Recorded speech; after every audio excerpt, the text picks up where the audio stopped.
So hello guys, आज हम class 11th के डी के गोयल की अकाउंट्स का सेकंड चैप्टर पढ़ेंगे। Basic accounting term. ये सारे इसके अकाउंटिंग टर्म्स हैं, देख लीजिए, इनके बारे में स्टडी करेंगे। तो जो भी हमारे बिजनेस में ट्रांजैक्शन होंगी उसके लिए हम अकाउंटिंग टर्म्स पढ़ेंगे आज। फर्स्ट अकाउंटिंग टर्म है business transaction. Business transaction is an economic activity of the business that changes financial position whenever the transaction takes place. As a result, changes in the value of some assets, liability or capital. इसमें business transaction एक economic activity होती है जिसे हम change कर देते हैं financial position में, और जो भी इसकी वैल्यू होती है जैसे असेट्स की वैल्यू, लाइबिलिटीज़ की वैल्यू, ये ऊपर चेंज होती रहती है, इसे हम बिजनेस ट्रांजैक्शन कहते हैं। इसके हम 3 फीचर्स भी पढ़ेंगे। तो आपको शायद मैं कहता हूँ कि सही दिखाई दे रहा होगा। इसके हम 3 फीचर्स पढ़ेंगे। The chief of transaction are. First feature, it involves an economic activity. जो इसमें इकोनॉमिक एक्टिविटी इन्वॉल्व होती है, जैसे example, when a good purchase, sold, cash credit, or salary paid employees or interest paid, money borrowed from the bank, business transaction of place. हम जैसे economic activity, हम अपने employees को सैलरी पे करते हैं, वो हमारी इकोनॉमिक एक्टिविटी है, तो ये इसमें इन्वॉल्व होती है। सेकंड है, ट्रांजैक्शन आर क्लासिफाइड 2 टाइप्स। इसके 2 टाइप्स होते हैं, एक्सटर्नल और इंटरनल। एक्सटर्नल ट्रांजैक्शन में होता है कि एक बिजनेस दूसरे बिजनेस से जाके ट्रांजैक्शन कर रहा है अलग अलग, और इंटरनल ट्रांजैक्शन आप समझ में ही आ रहा होगा कि फर्म के अंदर ही, बिजनेस के अंदर ही ट्रांजैक्शन होता है। और थर्ड है इसमें, it result transaction financial position changes value of some assets, liabilities। और थर्ड पॉइंट में यही लिखा है कि इसे हम रिजल्ट को चेंज कर देते हैं फाइनेंशियल पोजीशन में, इकोनॉमिक को फाइनेंशियल पोजीशन में चेंज कर देते हैं। अब सेकंड है event. An event in the consequence or result transaction for the example. तो इसका मतलब है, जितने भी हमारे जो बिजनेस ट्रांजैक्शन होते हैं, जितने भी उसके मनी में ट्रांजैक्शन होते हैं, उसे हम इवेंट्स कहते हैं। आप एग्जांपल देख सकते हैं, इसमें दिया हुआ है, सचिन स्टार्टेड बिजनेस कैश और कैपिटल। कैपिटल क्या होता है? कैपिटल ये होता है, अभी हम आगे पढ़ेंगे, हम आपको पहले से बता दे रहे हैं। कैपिटल वो होता है जो भी जिस भी फर्म का जो ऑनर है, वो उस कंपनी में जितने भी पैसे इन्वेस्ट करता है, उसे कैपिटल कहते हैं। उस ऑनर को कैपिटल कहते हैं अकाउंट के टर्म्स में। तो उस कैपिटल ऑनर ने 5 लाख रुपीज़ स्टार्ट करा है बिजनेस 5 लाख रुपीज़ में। He purchase goods for 4 lakh rupees for cash sales 3/4 of this goods 3,80,000। He also page 20,000 as rent of the godown. हमने गुड्स परचेज करे हैं 4 लाख के, और 3/4 सेल्स कर दिए गुड्स 3,80,000 के, और इसमें लिखा ही also page 20,000 as rent of the godown. और हमने 20,000 का रेंट पे कर दिया, गोडाउन का रेंट पे कर दिया 20,000 रुपये। आप देख सकते हैं ट्रांजैक्शन ये रही, इवेंट्स ये रही, जितने भी हमारी ये अमाउंट्स होती हैं, ये सब इवेंट्स होते हैं हमारे। अब थर्ड आया है आपका अकाउंट। अकाउंट क्या होता है, इसे ध्यान से समझिएगा। An account is recorded of all business transaction relating particular person और आइटम। बिजनेस ट्रांजैक्शन में जितने भी हम पर्टिकुलर पर्सन और आइटम के बारे में ट्रांजैक्शन करते हैं, वो हमारे अकाउंट होते हैं। कार्टर ने इसकी एक डेफिनेशन भी दी थी। An account is a ledger record in a summarised form of all transaction that haven take place with a particular person और स्पेसिफाइड। अकाउंट को हम लेजर की फॉर्म में रिकॉर्ड करते हैं, और इसकी एक समराइज्ड फॉर्म होती है। अब नीचे देखिए, all accounts are divided into 2 sides. इसे हम 2 साइड्स में तो लिखते हैं, लेफ़्ट साइड्स और राइट साइड। लेफ़्ट साइड हमारी डेबिट की होती है और राइट साइड हमारी क्रेडिट की होती है। ओके, जैसे कि आप यहाँ पे देख सकते हैं, ये चार्ट बना हुआ है कैश अकाउंट का। इसमें लेफ़्ट साइड यहाँ पे पर्टिकुलर आएगा, ये हमारी डेबिट साइड होगी, ये हमारी क्रेडिट साइड होगी, यहाँ पे भी पर्टिकुलर आएगा। ओके, हम फोर्थ पढ़ते हैं कैपिटल। कैपिटल मैं अभी बता ही चुका हूँ, एक और बता देता हूँ। कैपिटल वो होता है जो भी बिजनेस को स्टार्ट करता है पर्सन, जो भी उसका ऑनर होता है बिजनेस का, जितने भी वो पैसे इन्वेस्ट करता है बिजनेस में, उसे हम कैपिटल कहते हैं। इसका ये फॉर्मूला है, देख लीजिए। इस फॉर्मूले को हम ऐसे भी लिख सकते हैं, assets equals to capital plus liabilities equals to assets minus capital. Okay, अभी हम आगे एसेट्स और लायबिलिटीज़ के बारे में भी पढ़ेंगे, तो वहाँ पे भी आपको ये फॉर्मूले दिखेंगे। ओके, तो हम एग्जांपल से कैपिटल को एक और बता देते हैं। For example, suppose the following balance appeared in the books of a firm: cash 20,000, machinery 50,000, stock 1 lakh, debtors 40,000 and creditors 30,000। In the case the capital will be.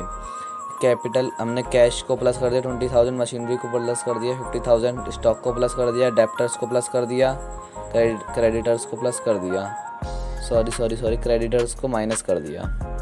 Creditors को माइनस हमने इसलिए करा है क्योंकि क्रेडिटर हम इसलिए लेंगे क्योंकि हमने फर्म में कैश क्रेडिट नहीं करा है अभी तक, हम ये सारे डेबिट कर रहे हैं, इसलिए ये हमारे बिजनेस में लग रहे हैं, इसलिए क्रेडिटर को माइनस करेंगे, तो ये टोटल आ रहा है 1,80,000 का। ओके, अब फिफ्थ हम पढ़ें ड्राइंग। ड्राइंग वो होता है जो भी ऑनर है वो अपने फर्म से अपने पर्सनल यूज़ के लिए कुछ भी अमाउंट या फर्नीचर्स या कुछ भी निकाल रहा है बिजनेस फंड्स में, उसे ड्राइंग कहते हैं, अपने पर्सनल यूज़ के लिए। अब हम पढ़ेंगे सिक्स्थ लायबिलिटीज़। लायबिलिटीज़ वो होती है जिसमें हमें बिजनेस को कुछ समय बाद अमाउंट पे करना पड़ता है। इसका ये आप फॉर्मूला देख सकते हैं। और फर्स्ट है इसका इंटरनल लायबिलिटीज़। इंटरनल लायबिलिटीज़ वो होती हैं जिसमें ऑनर पे करता है। ओके, और सेकंड है एक्सटर्नल लायबिलिटीज़। एक्सटर्नल लायबिलिटीज़ वो होती है जिसमें एक बिजनेस दूसरे बिजनेस को पे करता है, जैसे creditors, bank overdraft, bills payable, outstanding expense, loans, etc. Okay, first है इसका लॉन्ग टर्म और नॉन करंट लायबिलिटीज़। इसे हम दो नाम से बुला सकते हैं, लॉन्ग टर्म और non current liabilities. This refers to those liabilities which fall due for payment in a relative long period, normal after more than 1 year, for example long terms and debentures etc.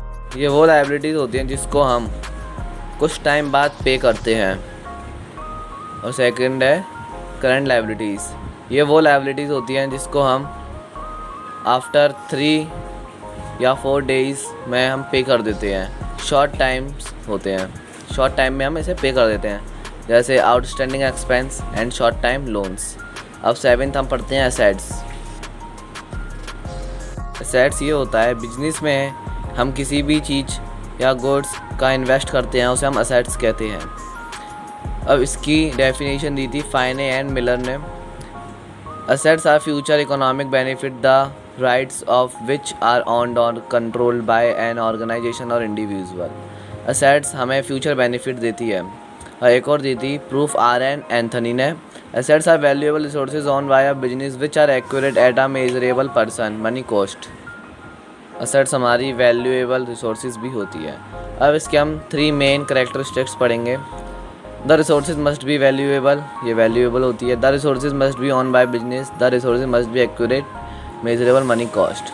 अब हम पढ़ेंगे non current assets. Non current assets ये होता है जो भी हमारे assets हैं, ऐसे कोई गुड्स है, वो हमारे लॉन्ग टर्म्स के लिए चलते हैं, उसे हम नॉन करंट एसेट्स कहते हैं। जैसे एग्जांपल लैंड एंड बिल्डिंग्स, वो हमारी लॉन्ग टर्म्स के लिए चलती हैं। Plant and machinery, computer, motor vehicle, furniture etc. इसके भी 2 पार्ट हैं, टेंजिबल एसेट्स और इनटेंजिबल एसेट्स। टेंजिबल एसेट्स वो होते हैं जिस एसेट्स को हम सीन कर सकते हैं। इसमें देखिए लिखा हुआ है tangible assets are those assets which can be seen and touched. जिस भी एसेट्स को हम टच कर सकते हैं और सीन कर सकते हैं वो हमारे टेंजिबल एसेट्स होते हैं, जैसे land, building, plants and machinery, computer, motor vehicles, furniture etc. अब इनटेंजिबल एसेट्स वो होते हैं जिसको हम फील कर सकते हैं, ना हम देख सकते हैं उसे, ना हम छू सकते हैं। इसमें देखिए लिखा है कैन नॉट बी सीन और फेल्ट। इसके ऐसे एग्जांपल हैं goodwill, patients, copyright, trademark, computer software etc. अब हम पढ़ते हैं second current assets. Current assets वो होते हैं जिसको हम शॉर्ट टर्म पीरियड के लिए यूज़ करते हैं, जैसे एग्जांपल डेप्टर्स। ओके, डेप्टर्स को हम शॉर्ट टर्म पीरियड के लिए रखते हैं, बाद में हम उन्हें अमाउंट पे कर देते हैं। और गाइस हम करंट असेट्स को इन 4 नेम से भी जान सकते हैं, बुला सकते हैं। Short lived assets, active assets, floating assets, circulating assets. Okay guys, current assets are usually shown in the balance sheet in the liquidity order. Liquidity is the facilities with which the assets may be converted into cash. Current assets को हम show करते हैं balance sheet में, और इसे हम liquidity order भी कह सकते हैं।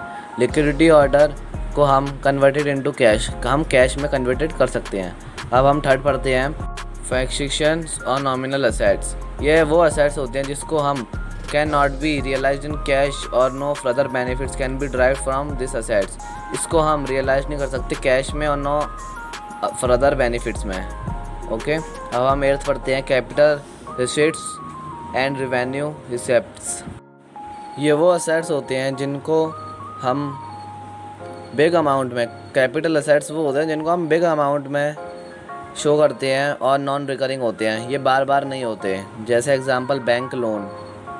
और रेवेन्यू असेट्स वो होते हैं जो रिकरिंग नेचर के होते हैं, मतलब बार बार होते हैं और स्मॉल अमाउंट में होते हैं। इसका commission received, rent received. 1 minute guys, आप ये चार्ट देख सकते हैं। Capital assets non recurring nature और बिग अमाउंट के होते हैं। ये bank loan, sale of fixed assets. Revenue assets ये रिकरिंग नेचर के होते हैं और ये स्मॉल अमाउंट में होते हैं। Commission received, rent received. Okay guys, 9 पढ़ेंगे एक्सपेंडिचर। एक्सपेंडिचर वो होता है जैसे हम किसी भी असेट्स, गुड्स और सर्विसेज को एक्वायर करने में जितनी भी हमारी मनी स्पेंड होती है उसे हम एक्सपेंडिचर कहते हैं। एक्वायर मतलब जमा करना। किसी भी हम असेट्स, गुड्स या सर्विसेज को हम जमा। हमारा फर्स्ट है कैपिटल एक्सपेंडिचर।